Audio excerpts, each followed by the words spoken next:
It's time for week 4 of the power rankings. And I just have to say, for the Niners being a team full of backups and still being inside the top 15, that says something.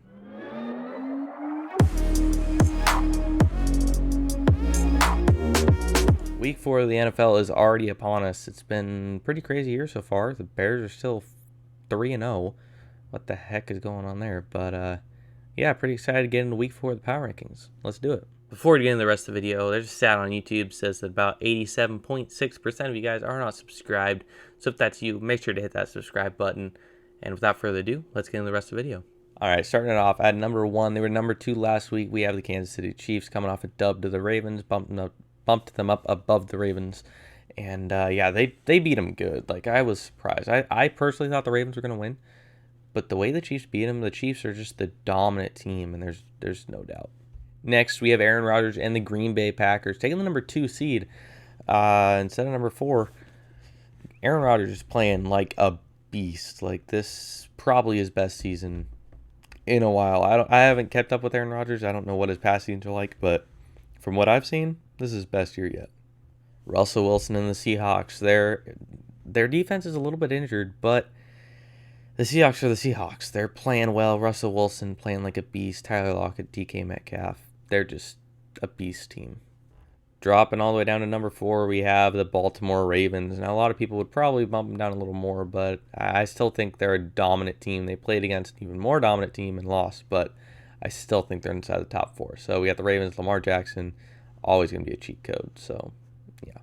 Next, we have Josh Allen, who's playing surprisingly well, and the Buffalo Bills. Their offense doing amazing. Stephon Diggs, Josh Allen, their defense playing well. They're just a solid team right now. Big Ben and the Steelers playing well. We got solid defense, solid offense. What more can you ask for? The Tennessee Titans at number 7. Ryan Tannehill, Derrick Henry, A.J. Brown. The defense, they're a solid team. They're inside the top 10. Yeah. Drew Brees and the Saints coming off a loss to the Packers at number 8 here. A lot of people bumped him outside the top 10. I still think they have it. I still think Drew Brees is going to be good. And they have Michael Thomas. He is injured, but I think they're going to still be a good team. Tom Brady and the Tampa Bay Buccaneers. They're starting to get together. They're starting to whoop butt. They're a good team. As I thought, they were going to need a couple weeks to really get into it. And I think they're getting into it. I think they're in sync now. And they're doing pretty dang good. Cam Newton and the Patriots. It hurts to put them inside the top 10, but I had to. They're playing like a good team, probably going to make the playoffs again. I just hope they don't get the number 1 seed in the AFC. Or go to the Super Bowl for that matter.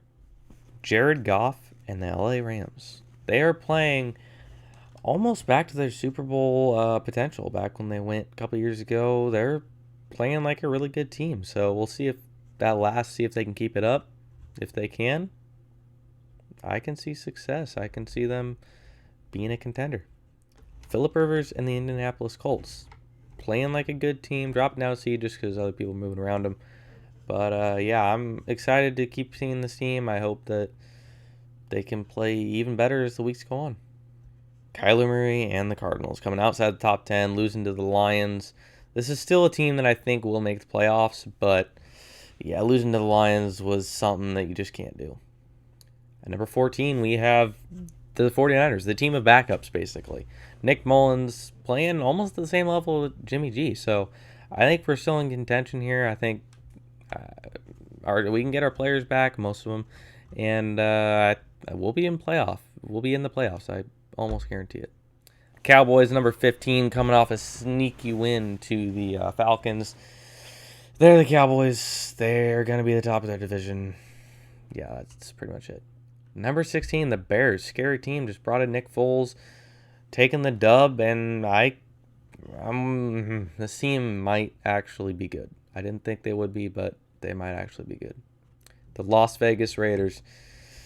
They're still the Raiders. They beat the Saints one week and then lose to the Patriots the next week. So it's going to be like that most of the season. Win, losing. Probably be an average tier team. The Houston Texans and Deshaun Watson, number 18 here. I think they're going to take a dub here in week 4 against the Vikings. I know this isn't my predictions video, but I still think Deshaun Watson is going to keep him in contention. We'll see how it goes. The Minnesota Vikings, number 19, Kirk Cousins. This is a team that should be good, but they are 0-3 right now. Might even go 0-4. Denver Broncos, number 20 here. They did lose their starting quarterback, and it does say that they bumped up a couple levels. They did bump up a couple because people moved around them, and I still think that this team is going to be okay, but not that good. Next, we have Baker Mayfield and the Browns. They're the Browns. You think they're going to be good, and they're not. The Atlanta Falcons. It hurts me to put them all the way down at 22 because I really think they could be a good team, but they're disappointing me week after week. Number 23, Teddy Bridgewater and the Panthers. I really need to find a picture of him in a Panthers uniform. But, yeah, Teddy Bridgewater, I mean, they beat the Chargers, but I still don't think they're a very good team, especially losing Christian McCaffrey. And speaking of the Chargers, Justin Herbert and the Chargers, I think that the Chargers are probably going to bump up from here. I think Justin Herbert's going to get in the groove, and I think he'll end up taking the starting spot from Tyrod Taylor. If he doesn't, I don't know what the Chargers are thinking, but they're just not there yet. I got to see a little more out of him before I can bump them up. Number 25, Matthew Stafford and the Lions. This is a team that kind of hides under the radar. It could be a good team, could be a bad team. It all depends on what they do. They're just one of those teams that they're always in contention, but we'll see if it actually happens. Carson Wentz and the Eagles. Carson Wentz is not looking like the Carson Wentz of old, and they are playing terribly. So, yeah, we'll see how this week goes. They're playing against the Niners. Don't think they're going to win. Joe Burrow and the Bengals coming in number 27. This is a team that could be good, could get into the average territory, but they're just not doing it. Ryan Fitzpatrick and the Dolphins coming off a dub to the Jaguars. Pretty convincing dub. And they're the team that they're going to win some games, but they're not going to do well. The Jacksonville Jaguars looking like a good team at the beginning. Now they're going down. So, yeah, I think it just goes downhill from here. The Washington football team. Dwayne Haskins. I think Chase Young got hurt. I don't see this team going anywhere. Daniel Jones and the beat-up Giants. Don't got no Saquon Barkley? Well, there goes your chance at being a winning team this year. And at 32, number 32, for I think 2, maybe 3 weeks in a row, the New York Jets. They're the New York Jets. They don't win games. There it is, week 4 of my power ranking. Sure, leave a like if you enjoyed the episode. Be sure to comment down below. What would you change? Do you like it? Do you not? Comment down below. Subscribe if you're new. Join Discord. Links in the description. And I'll catch y'all in the next episode. Bye-bye.